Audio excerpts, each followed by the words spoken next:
So the OKC Thunder pull out a good victory here, led by Shai Gilgeous-Alexander with 33 points, 127-125.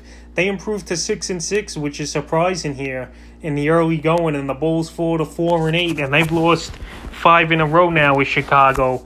And now we'll go to the Chicago box score. Wendell Carter Jr., a good game in this one, 16 points, 11 boards, 2 assists, 6 and 9 from the field. So Wendell Carter, he's been inconsistent this season. You're going to get some good games from him like you did here and some bad ones. So hopefully he could keep things going and get decent stat lines the rest of the way this season, because I think he can help this Bull team. He can help fantasy owners, and he just needs consistency and reps here is Wendell Carter. Laurie Marketing, he finally returned after he was on the COVID list, it seemed like, for weeks. He had a good game in this one, 16 points, 6 rebounds, 5 of 14 from the field, and 3 for 9 from downtown. So it's good to see Marketing back, and it's good to see him in the starting lineup playing 35 minutes. So that put Otto Porter Jr. back to the bench in this ball game. And Marketing, we saw him 2 seasons ago as a rookie have a huge season, and hopefully this year he could bounce back after a bad season last year.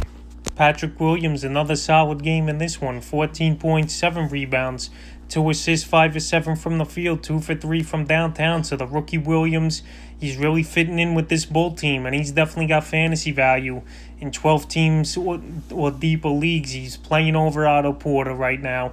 He's getting all the starts since the beginning of the season, and there's no reason why he shouldn't be owned or continue to produce here for Chicago. Zach Levine, what a season it's been for him so far, and another monster game in this one, 35 points, 7 rebounds, 6 assists, 11 and 19 from the field, 8 of 14 from downtown. So Levine, he's really hitting the 3 ball. He's getting to the foul line, even though he shot poorly in this one, 5 of 9 from the line. But he's a fantasy stud. He's getting the job done, and this season might be his best season yet for the youngster Zach Levine. Kobe White, another good game for the second-year guard, 22 points, 9 rebounds, 7 assists, 8 for 20 from the field, and 4 for 9 from downtown for White. So White, he's been pretty solid so far this year, and he was definitely a recommended sleeper going into fantasy drafts, and so far he's putting up good numbers.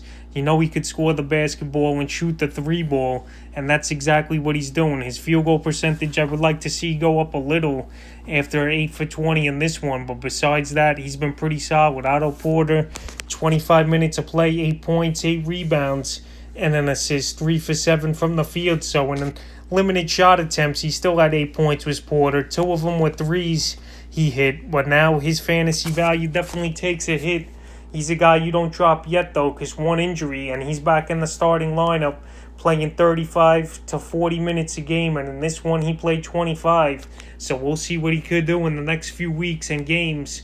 Is Otto Porter, if he should be on most rosters still. Gary Temple, 20 minutes, 8 points, 3 rebounds, 2 assists. He has no value. Denzel Valentine, 15 minutes, 4 points, 4 boards, 3 assists. He don't have any value as well. And Thaddeus Young, I thought he would have value once he came back, but he's not playing enough.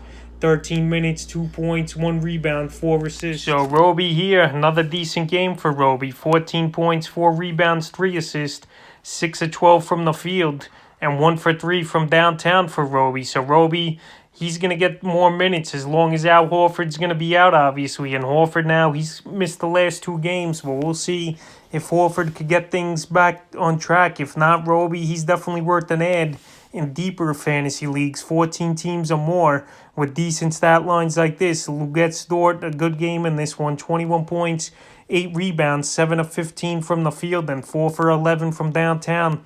So this young Thunder team, you're going to have great games and horrible games from some of these young kids. And this one, Dort, he played a whopping 39 minutes in this ball game, and he played well with the 21 points and the 4 threes. So Dort, he should be owned in all 12-team leagues or deeper, and I think as the season goes on, he's going to improve and be a main factor on some fantasy teams.